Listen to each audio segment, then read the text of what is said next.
ప్రేక్షకులందరికీ నమస్కారం. నేను ముఖ్యంగా చెప్పబోయేది ఏంటంటే, ఇప్పుడు ఎండాకాలం వస్తుంది.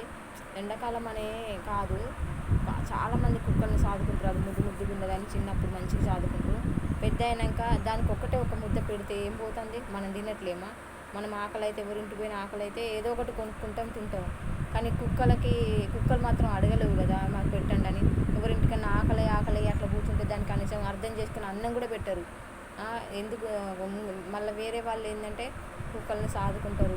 దాన్ని సాద కాకనో మరి అదంటే ఇష్టం లేకనో తెలియదు, కానీ రోడ్ల మీద కుక్కల్ని వదిలిపెడతా ఉంటారు. దయచేసి అట్లా వదిలేయకండి. శాతనైతేనే కుక్కల్ని పెంచండి. అది రోడ్ల మీద వదిలేస్తే ఎవరింటికి అనిపోద్ది, ఎక్కడికి అనిపోద్ది, ఎవరిని ఏమని అడుగుతుంది?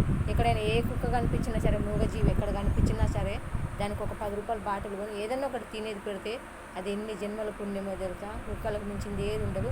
మనుషుల కంటే కుక్కల విశ్వాసమే చాలా మంచిది. ఒక ముద్ద అన్నం పెడితే మన ఇల్లు పట్టుకొని ఉంటుంది, అట్టనే ఉంటుంది. కానీ మనుషులకు ఒక ముద్ద అన్నం తిని మన ఇల్లు పొడిచే రోజులు ఇవి. దయచేసి కుక్కల్ని సాదదు. కుక్కల గురించి తెలియని వాళ్ళు ఇలాగే చేస్తారు.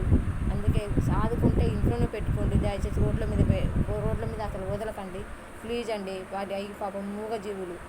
ఏదన్నా ఉంటే ఎక్కడ కుక్క కనపడ్డా పెట్టండి.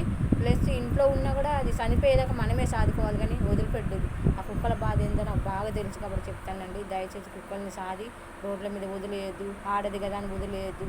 అది ఎంత ఇబ్బంది పడుతుందో దాని పాపం జన్మలకు వెంటాడుతుందండి. ఆ పాపం వద్దు. ఎక్కడ కనిపించిన ఏ జీవికైనా ఒక ముద్ద అన్నం పెడితే జన్మల పుణ్యం ఉంటుందండి. నాకు తెలియక చెప్పిన ఇంకేం మాట్లాడాలో తెలియట్లేదు. నమస్కారం.